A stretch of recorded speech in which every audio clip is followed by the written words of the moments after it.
Hi, it's Robert Mendelson, Fractional CMO here in beautiful Montreal, welcoming you to another episode of the Fractional Pros Canada podcast. We're part of Fractional Pros Canada, the home for Canada's fractional community, and you can find us on Facebook. We bring you conversations about everything fractional that matters for fractional executives and businesses from coast to coast. Think of this as your go-to spot for real talk, practical wisdom, and strategies you can actually use, all without the corporate fluff and with plenty of Canadian content. Whether you're a fractional pro or a business in our great country of Canada and beyond, this conversation is for you. Grab your espresso and let's dive in. Welcome to the Fractional Pros Canada podcast. I'm your host and fractional CMO, Robert Mendelson, here in beautiful Montreal. When a company's been around for a few years, is way past startup stage and doing well, but growth has stagnated, it's often forgotten about how the company started and how hungry the team was back then. So how does a company get its startup mojo back and switch back to a startup mindset to grow? Today, we're going to find out. Joining us is Cobi Ellis in Chilliwack, BC. Cobi's a fractional CRO CTO who helps established businesses uncover hidden opportunities and reignite growth by applying a startup mindset. Today's Fractional Pros Canada podcast is powered by Your CMO, the proven framework for fractional CMOs. Learn more at yourcmo.com. That's YORCMO.com. And I'm having trouble saying the word framework today. And that's important because we're going to talk about frameworks with Cobi. Cobi, first of all, welcome to the Fractional Pros Canada podcast. Awesome. Thank you so much for having me. I really appreciate it. So let's get into it, but let's start at the beginning. So before you became a fractional and started living the fractional life, you spent nearly a decade as the COO for a luxury home design company, guiding it through significant growth. So what did you learn in the trenches of that long-term role that inspired you to ultimately become a fractional? That's actually a great question. That's a really great start. You know what? The organization was doing really, really well. They were just sort of bumping their heads against growth. You know, they weren't sure where to go next. They brought me in. I was with another organization for a long time as well, and they brought me in just to help affect change. And so, you know, they were more of a smaller organization. They weren't quite mid-sized at that point, but they were able to bring me in, and you know, from my lens, I was able to see stuff they couldn't see, but also take on stuff they just couldn't do. They just didn't have time for. And so, you know, they'd gone from, you know, kind of the owner basically running everything himself, which is difficult as the owner. He was also the creative as well, which really that was his best seat to be in. And so what we did is we went into probably it was a good 2 year stint of just accelerated growth. Things were just, you know, popping off the charts. It was really amazing. And what we really learned is to have that renewed, fresh look on the clients and to what do we want to do for them? How can we best serve them? And so, you know, we looked internally, operationally, how were things, you know, obviously going from small to big, you keep getting stuck at a certain level. Well, there's reasons why, because there's a lot of people bottlenecked. You know, a lot of people were doing many things. And so, it was just a ton of learnings, a ton of things in the growth phase. You're kind of like tension between, oh gosh, will we have enough revenue to be able to bring on a person? Then it's like, well, if we don't bring on that person, what happens? You know, we're bottlenecked. And so it's an exciting time. And I think that's why I really appreciated those first few years. You know, after the first few years, frankly, I kind of that's not really the word bored because there were still some really good moments and there's a lot of good learnings. But at the same time, got to that point where I think my favorite spot to be is in that place of taking an organization that is stuck, maybe they're stagnated, like you said, and then just in that place of like, what do we do now? You know, we've got all these systems, we've bought a, you know, a number of software systems that are, you know, big dollars, they're not quite producing what we thought, or you know, operationally, you know, the stuff's not quite working well together, everyone's siloed, and I just found myself, oh my gosh, those were the best years. I loved doing that, absolutely loved it, brought a ton of value. And once it got into the stage of like, okay, well now we've gone to the next level, and I'm sure there's another level, but in that period of like, okay, well now we're slowly growing and adding to, and that's where I realized maybe that wasn't my best seat to sit in and to walk through that journey. And so that's where I made this decision to, you know what, I want to get back to that place of that first few years, that startup mindset of like, okay, this is exciting. What do we do? All hands on deck.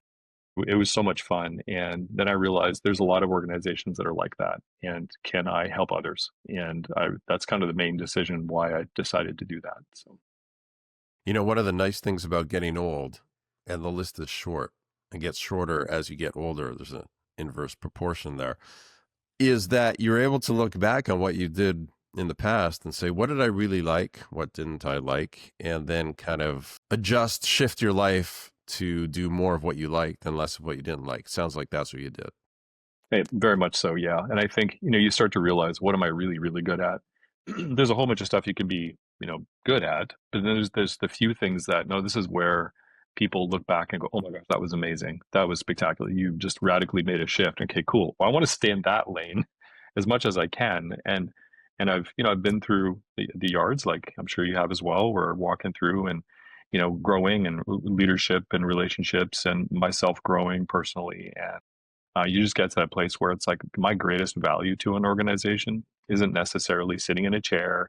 And as much as that is important, but as fractional, I realize we have this role that we can step in briefly and just help an organization and not come in as, oh, I know everything. It's like, no, I see stuff that you probably can't because you're literally sitting in it. I can see something. Can I help you get there? Like, I'm not just going to tell you what to do. I'm going to actually help you get there.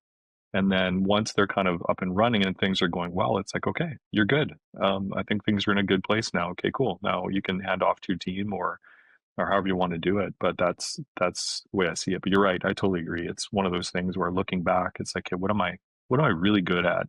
And it's not just that I just want it easy. It's no. It's I've worked really hard to learn what I've learned. I've worked really hard and gone through the trenches to get to the place where I am.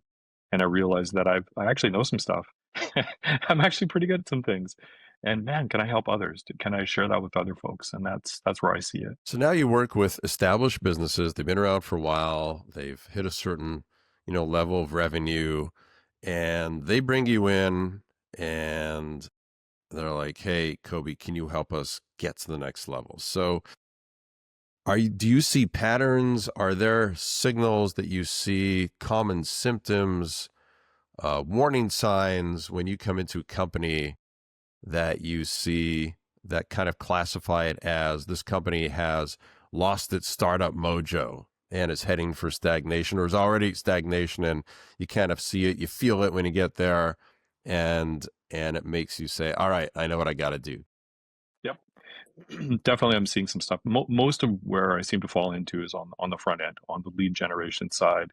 Even who are they as an organization? And they had that initial excitement, that initial the startup mode where everyone's excited, everyone's touching the customer, in the sense of like they're engaged.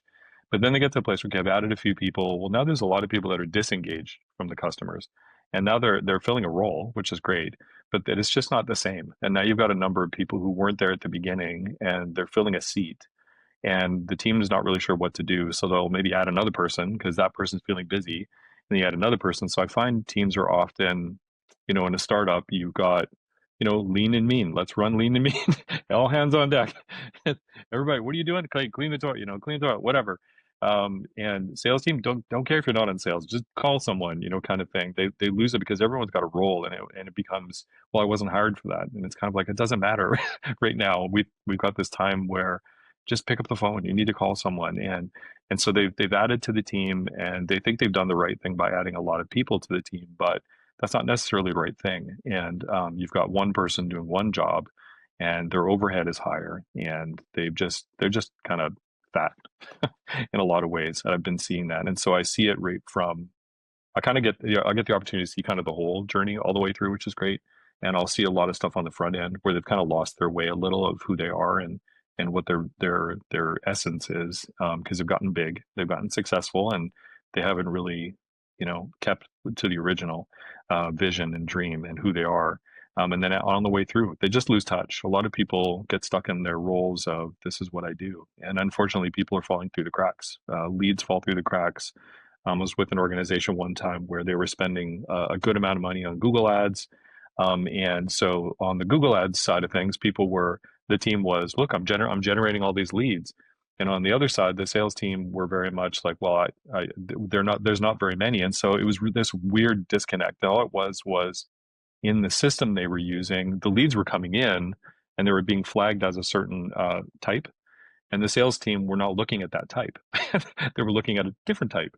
So you on the one hand, and of course everyone was like, well, it's not really my job, or nobody was really paying attention. And so one side they think they're doing their amazing job, and the other side they're complaining they're not, there's not very many. And so there was this huge disconnect there. And just having that lens to be able to see beyond the silos and coming in and seeing the whole picture, and then you can kind of spot little things. Something else I love doing is, seeing where things are just, someone's touching something 15 times. They don't need to, but it's just how they were taught. And it's just maybe some simple tweaks to what they're doing, or a system, remove a system, integrate two things, and it just streamlines the process for them. And, they cut down on 10 of those 15 steps, and it just makes it so much better for them. So, yeah. It's incredible how many companies I think we all see as fractionals, and even as business owners and leaders, we know of other businesses, they start out day one, startup mentality, grind, grind, grind, and head down, working, in the business. And a few years go by, a certain period of time goes by, business is successful, head still down. And then at some point, there's a moment of, hang on a sec, we're not growing like we used to. Like, what happened? And it's like the last time that they've had the moment to take a breath and just have that kind of observation has been literally years. And so the company gets to a successful point, and then it's like, it's bittersweet. Like, wow, look how far we've come, and like, oh, look what's happening. It's like, it's no time to even celebrate the win. It's more like start worrying about tomorrow, which is not looking as rosy as our last couple of years have. Yeah. So you've developed a framework to help businesses get unstuck from that point. So walk us through that process at a high level. What are the core pillars of that approach, and what does that look like? Yeah, that's great. It's funny you were thinking, if you don't mind, I'm just going to say something really quick, but I think organizations, when they get to that place, they need a villain, and they can get there, and it's good to celebrate the wins, of course, and to enjoy that. But then what's the next villain? And if without an external motivator like recession or downturn in markets or whatever, they need to figure out who that villain is for themselves. So what do they want to get to? Who are they? But everybody needs to be in agreement with that. So you've got, potentially leadership saying, well, we're not there yet, but if everyone else isn't bought into it, it's going to be way, way more difficult for that. Circling back to the framework piece, really, I love to look at things from a high level, from the outside. I'll oftentimes I'll come in as the secret shopper kind of thing, and just come in high level. How are they doing? Pretend I'm actually a shopper, and I'll go in and start to interact with the team, sending requests and whatnot, and just start to tally things, and I'll figure out maybe who their closest competitors are as best I can, and just see what the experience is overall from a high level. And I think starting that way really gives me a good lens to the organization. Because if the sales team are very engaged, the sales team are excited to talk to me, that tells me a story. If they're disengaged, that tells me a story too. And it's kind of interesting because there was an organization I was doing a competitive analysis for. And it was kind of funny because on the surface, I thought, man, these guys are amazing. They've got all this stuff together. And I kept reaching out to them, and they never got back to me. It was a company on the States. It was so funny because I thought, wow, they just had all their stuff together. 6 or 8 months later, I find out, well, they're actually not doing well behind the scenes. They're actually potentially closing their doors, just more so from political internal issues than anything. But it was funny that I should have clued in. Somebody wasn't getting back to me, and there was something going on. Well, they didn't have any staff. That's why nobody was getting back to me. But it was funny how on the surface, it seemed like they were doing so well because they had their marketing pieces together. Their website was great. It was engaging. But behind the scenes, so these interactions from the outside on the sales team really just start to tell me the story, and then I go from there. Then I get on the inside and I start to, with obviously leadership's backing and everybody's on the same page of, look, I'm not a threat. It's I'm there to help to see maybe what you don't see, just bring some clarity. And then I start to look at their overall process, and I map out their process with a customer journey. And oftentimes they don't have one. They've never sat down to actually just map it out. I love using Miro. It's a great way to just map things out. And sometimes they'll, for the first time, they'll see that. And it's exciting. They go, oh my gosh, I didn't realize that's actually the process. Look at these giant gaps in our marketing. Oh my gosh. Or look where, this lead gets completely dropped and through that. And just painting this visual picture is so, so important. And it just communicates so much. And from there they can see where all the handoffs are, how long it takes to go from one stage to the next stage, and just what are those pieces that are missing that they could add, maybe some email marketing, text marketing, things like that. But then even as it passes through to finance or beyond the sales stage, what's happening? What are we doing to circle back with those folks and to thank them or anything like that? So painting that picture is really, really helpful for them. So yeah, 30,000 foot start high. I come in, secret shopper, see what's going on there, get on the inside, map out the customer journey, take the time there. Often there's a ton of stuff in there that they don't even see. And then, the next level down, the next nitty-gritty level, okay, hold on. Sales handoff to finance is really clunky. Can I help in there? Kind of streamline that for you guys and save some stuff. So big, kind of mid-range, and then kind of get into the nitty-gritty potentially, and then you kind of walk through the whole system.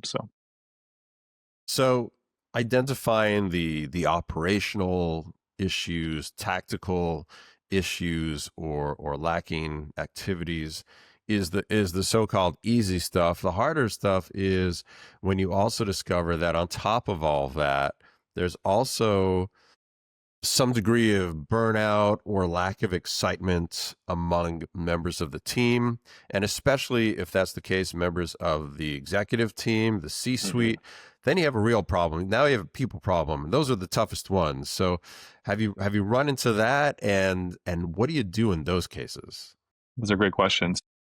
It depends on who's the initial hiring person. So it's much better if it's someone higher up. Somebody who, whether it's the CEO or the CMO who's doing the hiring, because then you've got kind of not necessarily authority. You've got someone's ear who is responsible for the people and walking through those things. When it comes to somebody who's on in the C-suite, there's the problem. A little more challenging, but then I can at least still give some feedback to either board members or leadership or ownership actually, and be able to give a bit of feedback on what I'm seeing. And oftentimes they've already been seeing it, and so it's just confirmation for them of, yeah, we're already seeing that too. And so myself actually walking through the process of the HR pieces, I'm not doing that, but I'm definitely giving them some great feedback because I will be seeing some stuff.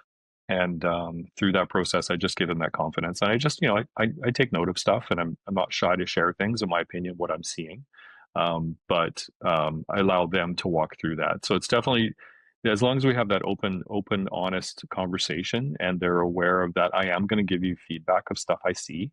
And it's not a judgment of the human being. It's just what I'm seeing in performance. And like you said, burnout. And I've walked enough through HR situations and leading teams to see that with people. And I have a great amount of compassion for folks that are handling too much. And I'll see that. And oftentimes they're just carrying too many hats. I was in a situation a little while ago where the sales guy was also handling shipments. He was handling a number of things. He just got burnt out. It was just too much for him. Part, his skill set, his personality was not geared that way, and part probably shouldn't have been doing that. I'm not sure, but it's one of those situations where the leadership team needs to step in and go, okay, hold on. As much as we need to get this done, it's maybe not the best seat for that person. You've probably heard of the DISC tool, the DISC assessment, DISC. It's been around for 100 plus years or whatever. It's funny. I got it. I've obviously walked through a lot of these, personality assessments, and I think they're fine. They're great to look at myself, but the DISC one really helped me see other people. And actually just having conversation with someone, I can already see who they are. And if they went and took the assessment, I'm pretty close to what they are.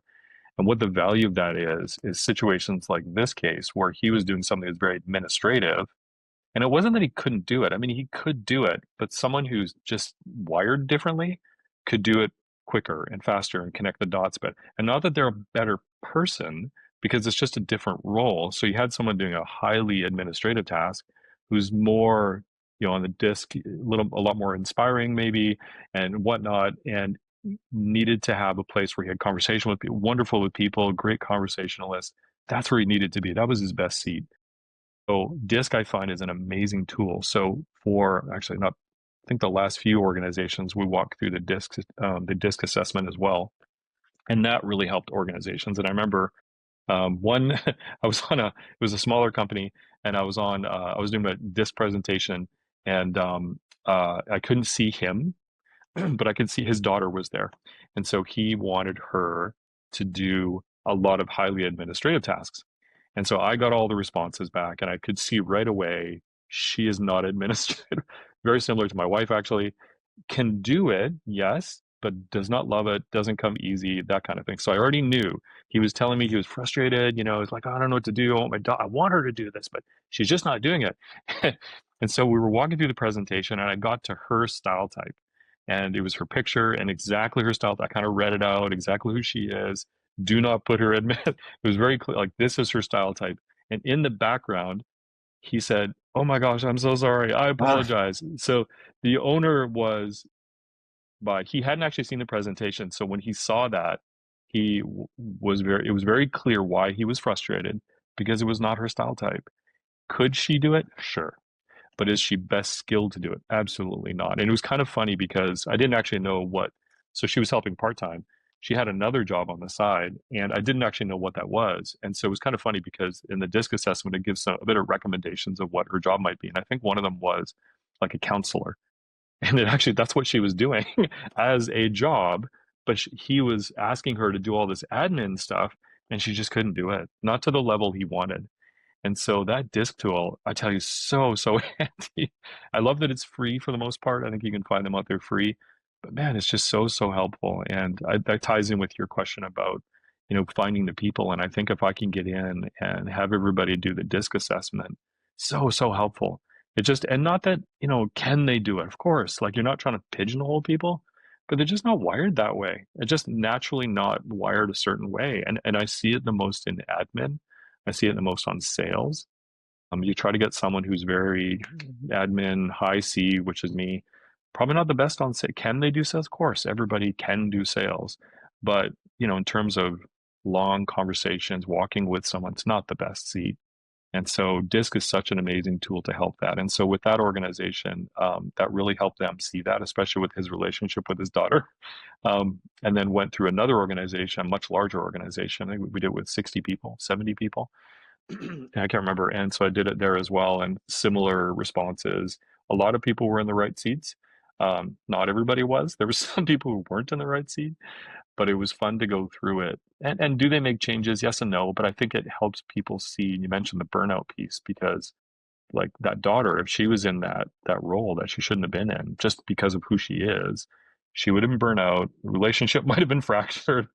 So that helped a relationship right there. That's pretty amazing. But even organizationally, then he ended up hiring someone totally skilled, perfectly skilled for that job, does it in her sleep, not even a problem. So he was happy, she's happy, everybody's happy. So yeah. it's interesting you bring up the disc and all those assessment tools. I think they get a bad rap in general. A lot of people poo-poo them. A lot of people are like, well, I'm not going to let some tool make HR decisions for me. That doesn't make sense. I know people. I know, I know best, etc. But there's definitely a place for them to at least help companies make more informed decisions Exactly. as Yeah. to right person, right seat, right job, right position, matching those 100%. things up. And I guess especially they become useful in a situation where you're coming into a company that the company's already acknowledged there's some issues because they've brought you in.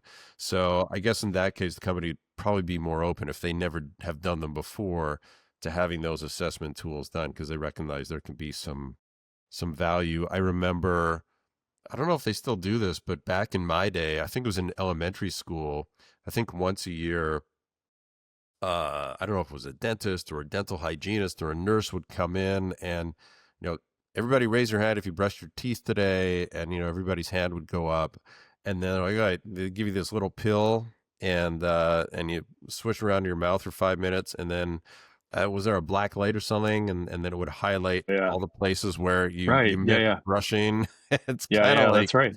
it's kind of like that, right? Yeah. And it was funny, this one, I totally hear you. It's interesting because I had this one organization who said, "Oh yeah, yeah, we did it. We did." It was actually the one with the 70 people. And we've done it before. It's, whatever. And I can't even remember why he decided to say, "Yeah, let's do it," because he said he'd done it before with his team, or maybe or not, or they'd done something. But this one had such an impact on his team. I had leaders coming up to me afterwards. Like, I did it with my wife. Now she understands me. It's so funny. So it just had this long term impact on people, and it's honestly it was not me. I know that, and because it's just how this one in particular is wired, and it just shows you relationships, even just relationally, even it helps people with communicating and how do they have conversations with people. There's some folks that are a high D, a high dominant. Well, they're very much like, let's get stuff done. Myself, I have that as well, but I've got more so on the high C, which is conscientious or thinking essentially. Like, I'll give you an email, like all the 97 reasons why we need to do this, and but then I realized, well, I'm using ChatGPT and other tools to help me not do that. So I'll go, wait a second, this person's a high D. They don't want this. They just want the distilled version. So I'll actually toss it into chat and go, okay, hold on, chat. The person's a high D. Can you help me, distill this down? So it gives me just kind of the action points. But so even on the communication side, I know, and because before I would do that, and I'm all excited because all this information is really, really important to me. The high D on the other end's like, oh my gosh, like I don't even want to read this. There's like 900 paragraphs here. So it's helping me not be offended that they don't understand or whatever. It's like, hold on a second. No, no, they're just a high D. They don't want all that. So it's my responsibility to tone that back and just give them basically the bottom line. Okay, what am I trying to say here? And actually now what I've started doing as well is, if you want to see all the detail, go past this little summary. You can see how I got to the solution. But if you don't want to read all that, then read at the top. So I've actually had people comment of like, "Hey, thanks for giving me info, but also thanks for saying, right at the top, here's the executive summary, so to speak."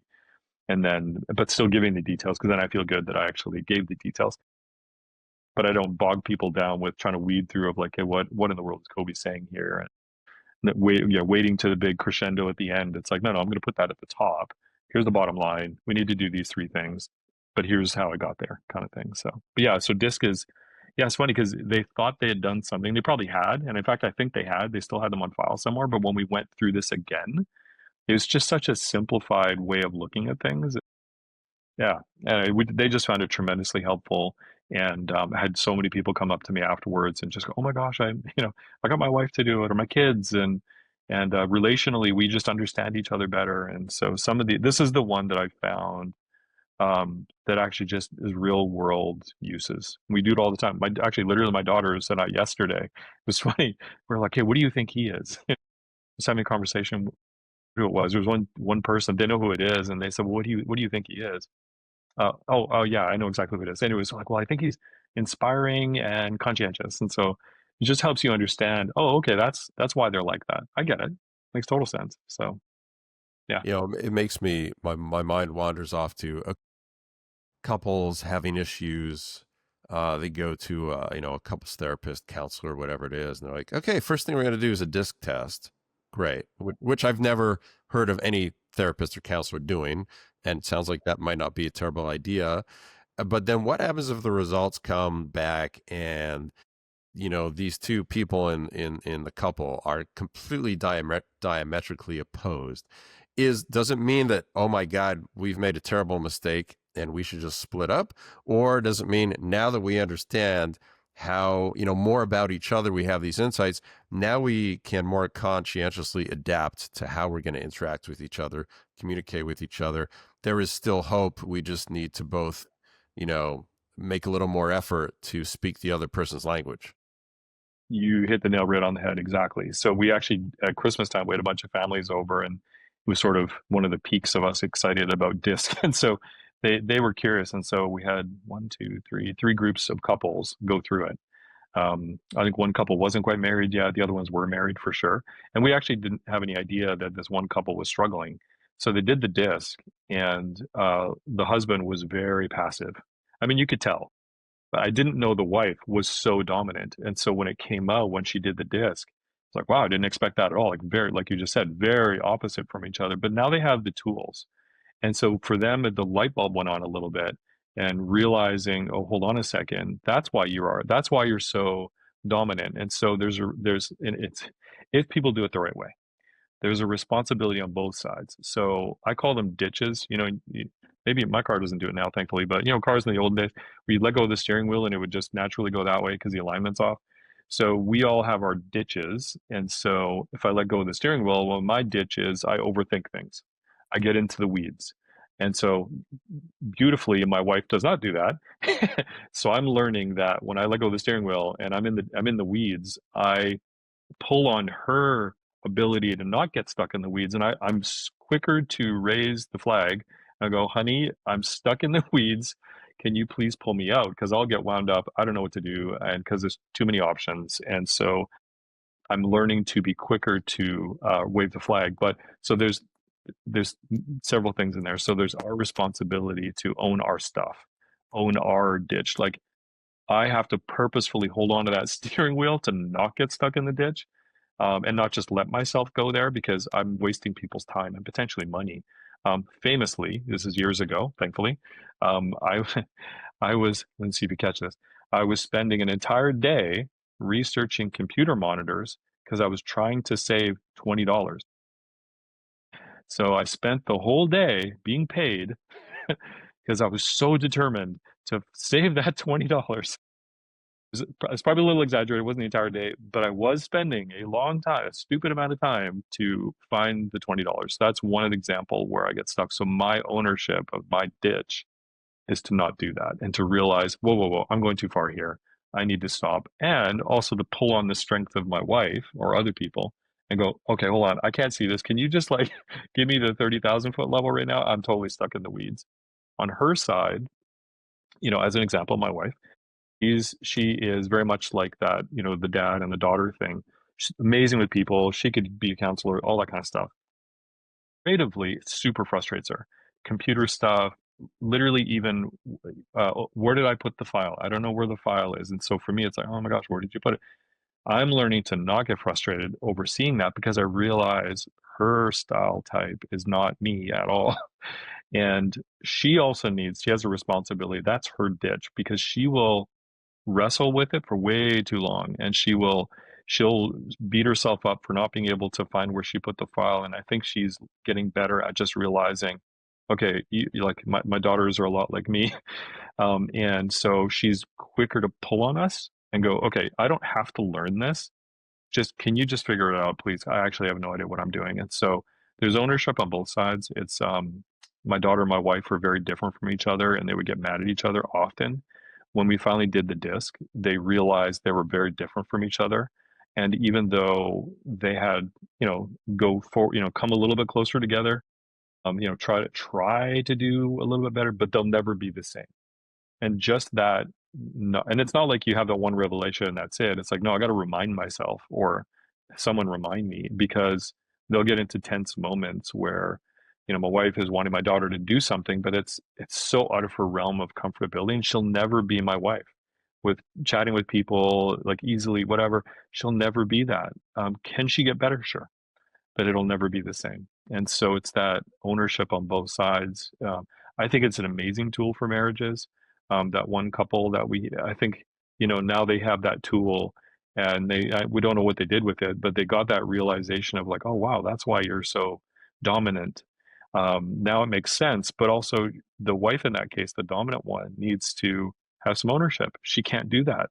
The husband, who's quite passive, well, that's his style type. She can't just step all over him.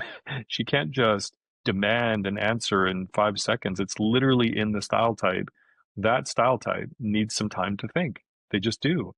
And she's going, come on, you need to answer me. I need an answer right now. She needs to back off and realize that he's not going to. He literally can't do it. It's not wired into him give you an immediate answer because he wants to think deep. And on his side, he's like, okay, well, she doesn't want, like, because she's such a high D, she actually doesn't want deep. She just wants something. And I know that drives him nuts because he needs to go deep. But at the moment, there's another person that I know. It was him and his wife. They got to the place where she was learning. She was the passive one. She was learning to ask the question: do you want a deep answer, like the right answer, or do you just want an answer? And he would say, "Oh, okay. Well, I just want an answer." She's like, "Okay, blue." And then she could rip it off, no problem. But if he wanted, no, no, I need you to really think about this, no problem. That's her natural gifting. And so they've come a long ways as well with this tool and just understanding each other and even just communicating of like, do I need to go deep with this, or do you just want like a surface level answer kind of thing? So I think it's honestly, I think it's an amazing tool. Like I really do. We've, as a family, people we know, businesses I've worked with, it's been a really really good tool to help. All right, so the big takeaway here, folks, is next date night, forget Netflix and chill. It's dinner and disc. 100%. Yeah. Yeah, honestly, yeah, dinner and disc. There's so much in there. If you truly care about your relationship, if you truly care about the longevity of your relationship, and you had those scratchy points where you're like, why is he like that? Why is she like that? I don't know why. Yeah, there's probably a really good reason why they're never going to be a certain way, and disc really just helps you see it and helps you see communication styles, helps you see lots of things. There's tons in there, and it's super helpful. I find it super helpful. All right, so we'll close off this segment of couples therapy stories and kind of close that bracket. Let's get back to business Yeah. challenges, which still involve people. And let's talk about a situation where you find that the main problem in the business is at the top. It's the CEO or the founder. They're the bottleneck. They're the ones who are the reason why people are burning out. They're the reason why the company has stopped growing. How do you navigate that? Do you have a conversation with the CEO or founder in that case and say, "Hey, I hate to tell you this, but..." Yeah, that's an excellent question.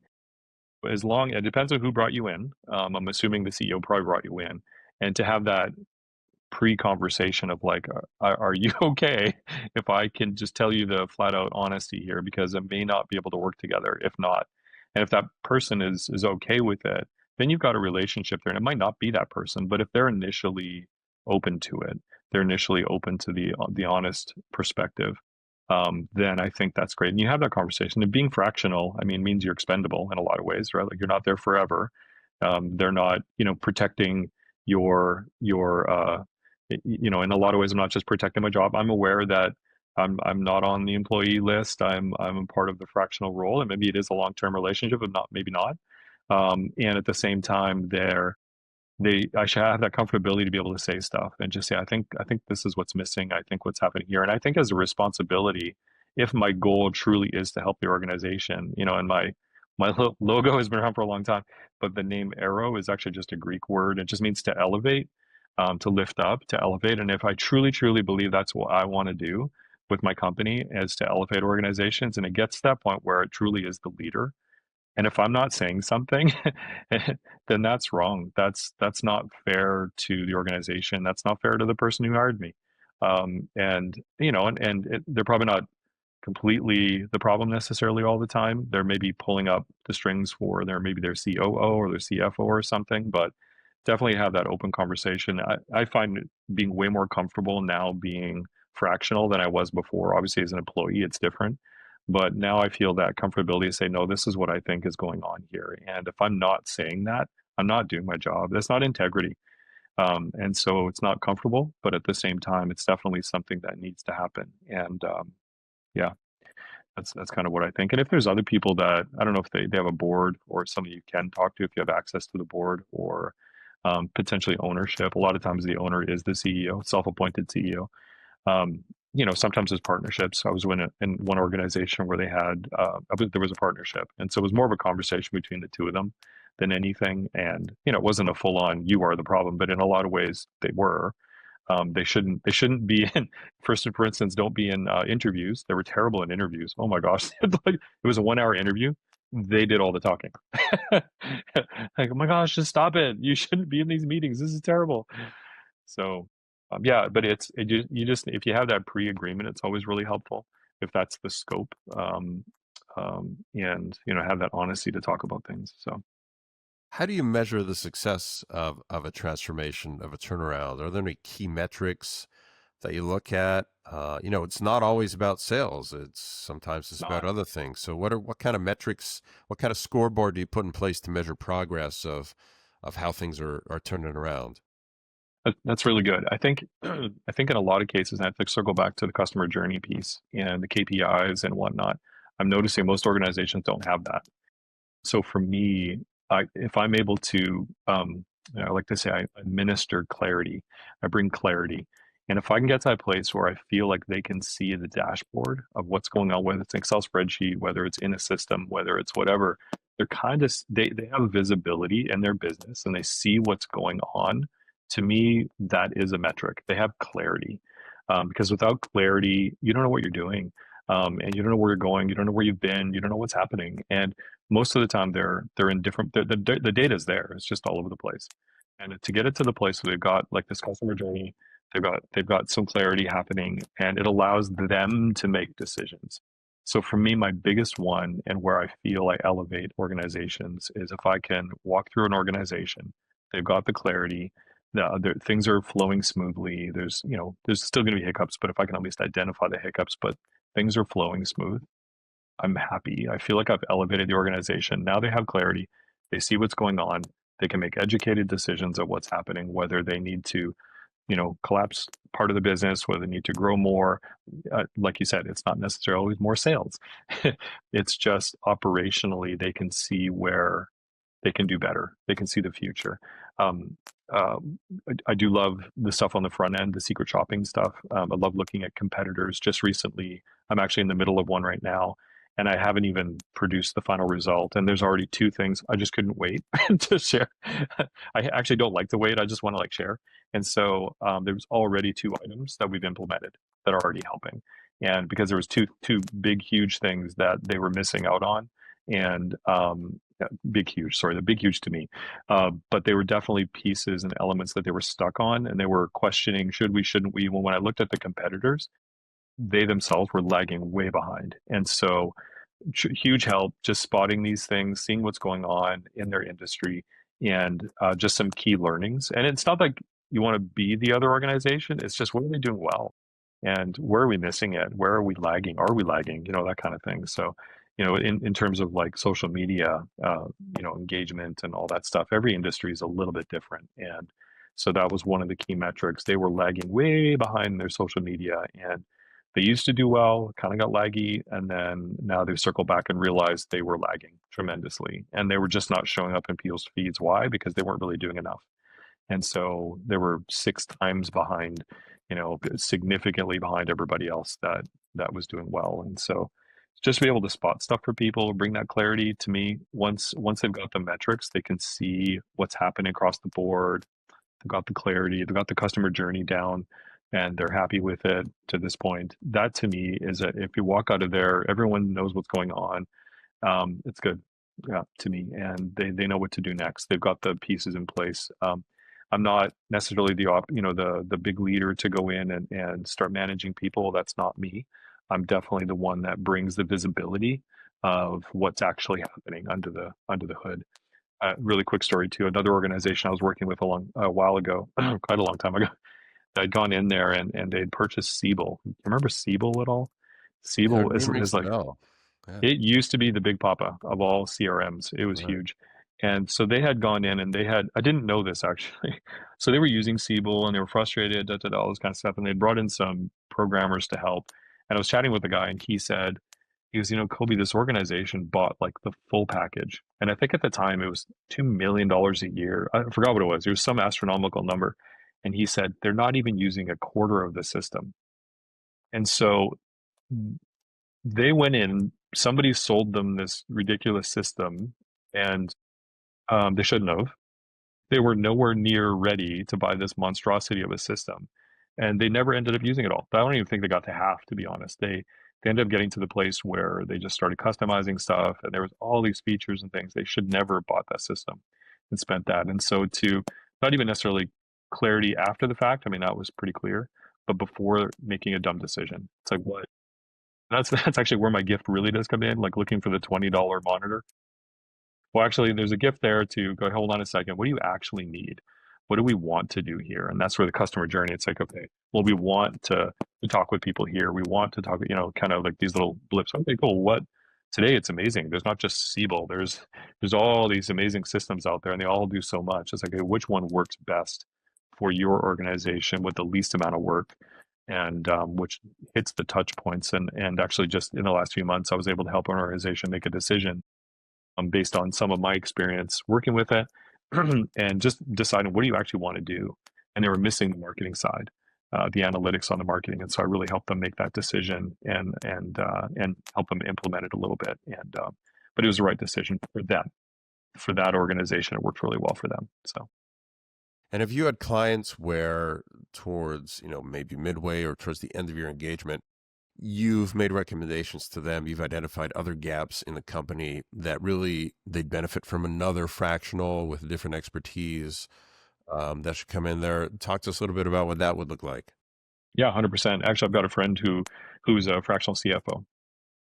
100%. I've already connected him with the business owner, and I think they're already starting to work through something. I kind of let them do that, but it wasn't just because he's a friend. I know he's very, very good at what he does, and I would never have suggested him if he wasn't. But he's excellent at what he does, and so I connected the two of them. We had some conversations together, and I'm pretty sure they're going to start working together the next little while. The owner traveled off for a bit here, but based on what I know. So I think they're going to work together because I know the situation where he's at.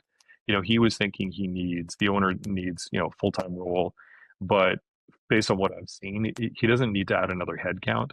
And that's where I find a lot of organizations, I need a person. Well, kind of, you actually just need part of a person.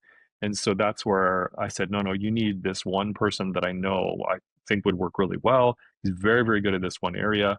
Don't know how long the engagement would be, maybe ongoing per month. I'm not sure, but at the end of the day, he's very good at what he does. And so I 100% connected the two of them. We had breakfast. They hit it off really, really well. And I know the two would work really well together. Yeah, but that's kind of my mindset. I have no problem passing on other fractional folks. I have another friend who's a full-time, well, not full-time, he's full fractional CTO, amazing at what he does. So he is 100% someone I'm going to pull in when I'm a part of an organization that's looking to work with greater technology pieces. I'm going to pull him in for sure. I have no problem doing that. I'm very happy to know where I don't know stuff and just say I don't know. Like I probably could know, but that's not my realm. I'm very much going to pull in someone that I do know, point to this other fractional person. You're going to get so much value out of them. Yeah, no problem there at all. If there's one message you could put on a billboard for millions of business owners to see if they drive by it on the highway of life every day, what would that message be? Oh, that's a great question. Oh boy, that's a great question. Oh, and of course now I'm a high C. Now I got to go think about this for like. I figured you might struggle with it as a high C. That's kind of, I'm observing, and so far it's right on par with what DISC says. Yeah, I'm a CSD. Okay. Conscientious, supportive, and dominant. So I'm a 93% C. So I'm super high C. If it was putting on a verbiage on a billboard, it's just around clarity, just getting clear, just understanding what's going on, understanding that customer journey. If I could distill it down in a sentence, maybe I'll use ChatGPT. Is that okay? Well, no one's ever done that before. Sure, let's go for it. This is a high C real time demo here, folks. This is what a high C looks like when you ask for one concise thought. This is what you get. Hang on, let me think. Oh, wait a minute. Let me bring in some tools here to help me. So good. Chat GPT. Well, I don't just use Chat. I got Perplexity, I got Gemini, and Chat. Those are my three, but Chat's the biggest one for me. That's funny because I actually was going to say get clarity, and Chat actually was the first thing Chat said was get clarity. To me, that's the big one. I don't know if that says it enough, but I think between the two of us and the folks watching this, if their organization to have clarity, you know what? They didn't do well to the point where they're at without obviously skill, a good product, a good service. Obviously, they've got something going on. They just got to a point where they lost clarity. They just don't know what they're doing. And that's it. When one of these last companies, they wanted to do this and change that and decide this. And I said, you know what? You can't see anything. You're flying blind. I know you are. I didn't even, I wasn't even on the inside yet, but 100% they were flying blind. You could tell when you don't see, funny enough, I had an MGB, a 1974 MGB, little British car thing. It was 1974 MGB. The car was old. Anyway, so the gas gauge didn't work. Probably know where I'm going with this. I didn't know how much gas I had. Anyways, Yeah, whatever. So I had no idea how much gas I had. So I would, every so often I would just stop and get, I'd fill up the gas or whatever. And this one time, I guess I hadn't done that in a while, and I ran out of gas. So I was thankful. I literally just rolled into a gas station because I had enough momentum. But gosh, like I didn't know. And so what ended up happening? Well, then I wasted time, and thankfully I wasn't on a highway somewhere. And so clarity is so important, and and you see that. And if they don't have clarity, or if they've got way too much, it's not distilled down into some numbers that make sense. I've seen an organization where they have tons and tons and tons and tons of data, but it didn't really make any sense. And again, circling back to ChatGPT, it's like can you just make some sense of this for me? It's like, yeah, sure, pull all the data, but give it to chat, or at least understand the data yourself and pull out some nuggets of like, okay, this is what's happening here. One organization I was working with, I won't go into all the details, but it was funny because I had seen the data and I saw it was back in April. And I was like, that should have been a red flag. And I threw it all into chat. I'm like, can you just do this? And chat was like, yeah, that was a red flag. Very much that was a red flag. You should have noticed that months ago. So it was really funny. I love the new version of chat. Chat 5 is very direct. So I appreciate it. So on a billboard, get clarity.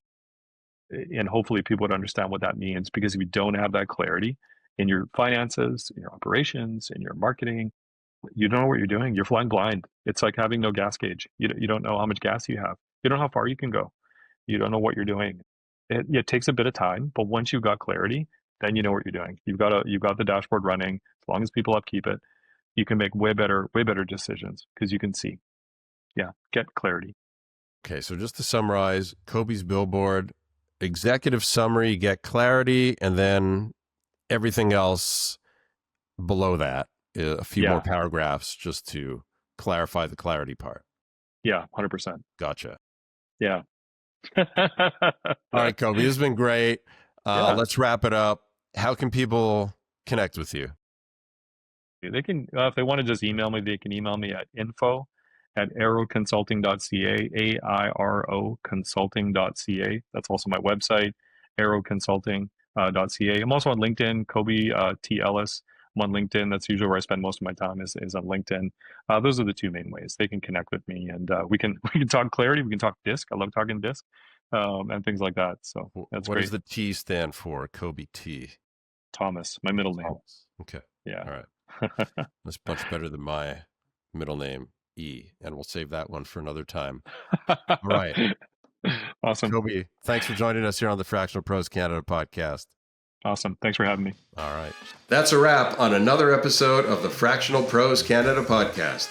If you're a fractional professional based in Canada, we'd love to have you join us in the Fractional Pros Canada Facebook group, the home for Canada's fractional community. It's where Canadian fractional executives connect, share insights, and help each other succeed. Until next time, I'm Robert Mendelson, Fractional CMO. May your impact be full-time, even if your hours are fractional.